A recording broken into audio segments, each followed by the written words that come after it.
Have you ever wondered where generations of your family came from? Growing up, I always wondered where my parents and even grandparents came from, especially since they're from another country. Fortunately, when I was 16 years old, I got to visit their hometown. Their hometown is called Poloncingo, or Polo for short. Polo is a small town located in the state of Guerrero, Mexico. This town is in between two big cities called Huitzico and Iguala. Both Huitzico and Iguala are about 30 minutes away from Polo. The climate there is very hot and sunny with very little rainfall. It is surrounded by mountains and it is near desert areas. According to En Nuestro Mexico, the population there is 1,787. And this is Polo. When it comes to language, around 37 households speak an indigenous language, but all households speak Spanish. On the other hand, according to Pueblos America, when it comes to education, 7.20% of inhabitants do not know how to read and write, and 6.42 is the average for school enrollment. Instead, 30.8% of inhabitants aged 12 years or older are already economically active.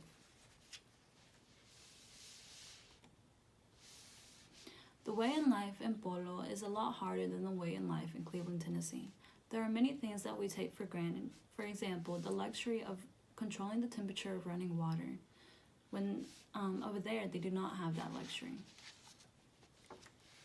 According to the statistics of the encyclopedia, about 10% of the population owns a car. That means the rest of the population has to travel by taxi, four-wheelers, or combis, which is Spanish for buses. About 4% have internet access. So when they want internet, they have to go to their local library or travel to the bigger cities. And 47% have an access to a washer and dryer. So majority of the population wash and dry their clothes by hand. And about 14% have access to a mobile phone, but most households have a house phone.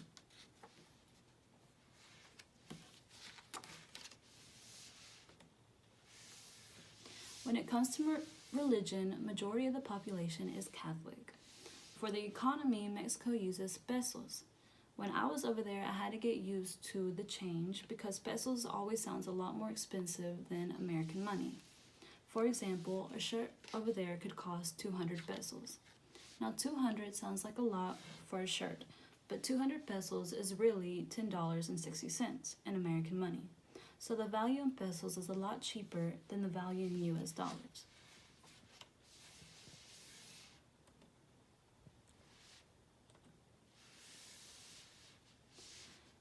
For majority of the people, the family structure in Polo is still very old school. The women are taught to take care of the children, and they are also taught at a young age to cook and clean.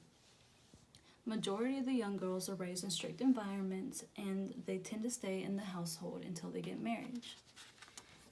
Men, on the other hand, were raised with more leniency when it comes to certain activities. However, they were also taught at a young age to value work. That way they can provide for their future families. Generally, men tend to stay in their households until marriage unless they migrate somewhere else to provide for their family.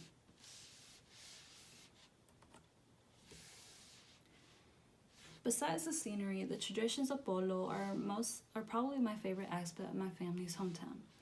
The people in Polo are very traditional. They celebrate quinceañeras, despedidas, Dia de los Muertos, and many religious holidays. A quinceañera is our version of a sweet 16, except it is the coming of age party for a 15-year-old girl. They are normally very big, and the girl is all dolled up with a big dress and her court behind her. Despedida de solteros is for a couple that is about to get married. It is basically their last night single, before they commit, and then they dress up in traditional clothing, travel all around the downtown of the city, and a band is normally behind them with the rest of the town. It's a big celebration. Dia de los Muertos is like our Halloween, except it is also a day for them to remember their loved ones. And religious holidays are celebrated with many parades around the community. And that's my cousin, her quinceañera. This is a despedida. And this is a religious parade. In our culture, whenever there is any reason to celebrate anything, a big party is thrown. In each celebration, there is always music being played, usually involving live music. If there is live music, there will either be a mariachi or a banda being played, which is, in our way, our version of country music. However, there are many types of music such as salsa, bachata, cumbia, merengue, and banda. All these genres of music are music that anyone can dance to. If you're at a party, you'll normally see anyone from a 5-year-old to an 85-year-old dancing, which is always fun to be a part of.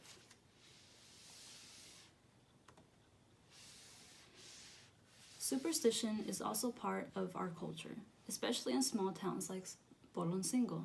They tend to believe in folk tales and evil spirits. For example, owls, when they hoo, that means death is nearby. Black cats are considered evil spirits because they can suck out one's soul at night. And red ears means someone is talking about you in a negative way. If you're not hungry or distracted, that means you are in love.